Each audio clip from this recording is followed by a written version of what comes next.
Made in Bangladesh উন্নত বিশ্বের কাছে যা খুব পরিচিত এক নাম। গেল ৩০ বছরের অগ্রযাত্রায় বেশ আগেই দ্বিতীয় শীর্ষ পোশাক রপ্তানিকারকে পরিণত হয়েছে বাংলাদেশ। অভাবনীয় সেই সাফল্যের সাথে যোগ হয়েছে নতুন মুকুট। বিশ্বের সেরা ৩টি পরিবেশসম্মত কারখানার মালিক এখন বাংলাদেশ। আর তাই উদ্যোক্তারা বলছেন, উন্নত বিশ্বকে পেছনে ফেলে ব্র্যান্ড বাংলাদেশের এই অর্জন বিস্ময়কর। বিশ্ববাসী আরও একবার দেখল লাল সবুজের উত্থানের গল্প। মাহফুজ মিঠুর ক্যামেরায় বিস্তারিত জানাচ্ছেন সুশান্ত সিনহা। সুই সুতার বুনন, মেশিনের চাকা আর পেছনের কারিগরদের সুনিপুণ হাতের কারুকার্যের ছবি টেলিভিশনের পর্দায় খুবই পরিচিত।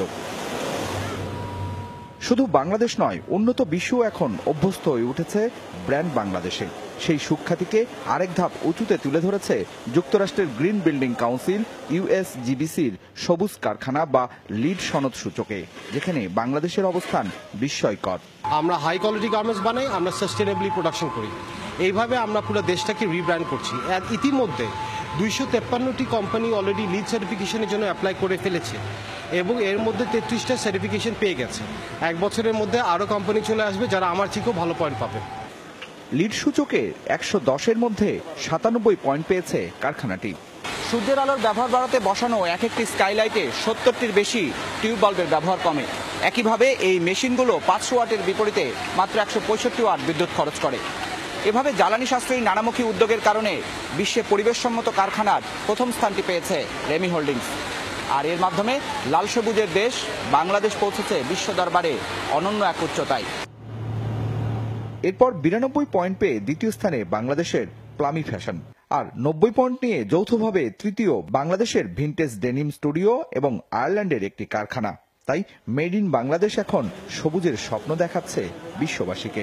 এই সোলার প্যানেল থেকেই আমাদের যে টোটাল যে বিদ্যুতের যে অ্যামাউন্ট আসছে এর 14% এখান থেকে যাচ্ছে। যত বড় বায়ারই হোক, অ্যাটলিস্ট তারা আমাদের কারখানার নাম জানে, আমাদের সঙ্গে ব্যবসা হোক বা না হোক, এই যে জানাটা পজিটিভ একটা নিউজ তারা পজিটিভলি জানে, এটা একটা বড় branding. You are not the country of only the Rana Plaza, we are the country of the green factories. সাফল্যের গল্পটা এখানেই শেষ নয়।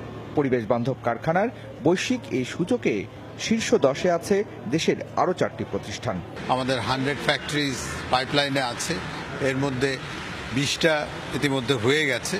তো আমরা মনে করি যে এটা আন্তর্জাতিকভাবে আমাদের সুনাম অনেক অনেক বেশি পৃথিবীতে ছড়িয়ে পড়বে। অনেক দেশে অনেক বড় বড় ঘটনা অনেকবার হয়, তারপরেও সেখানে কোনো নেগেটিভ প্রভাব পড়ে না। আমাদের দেশে কিছু হলে পরেই সেটা খুব নেগেটিভ একটা প্রভাব পড়ে যায়। তো এগুলো কাটানোর জন্য এই উদাহরণগুলো আসলে আমাদের তুলে ধরতে হবে। কারখানায় নবায়নযোগ্য জ্বালানির ব্যবহার কতটা হচ্ছে তা লিড সনদের ক্ষেত্রে বড় মানদণ্ড। সুশান্ত সিনহা, যমুনা নিউজ, ঢাকা।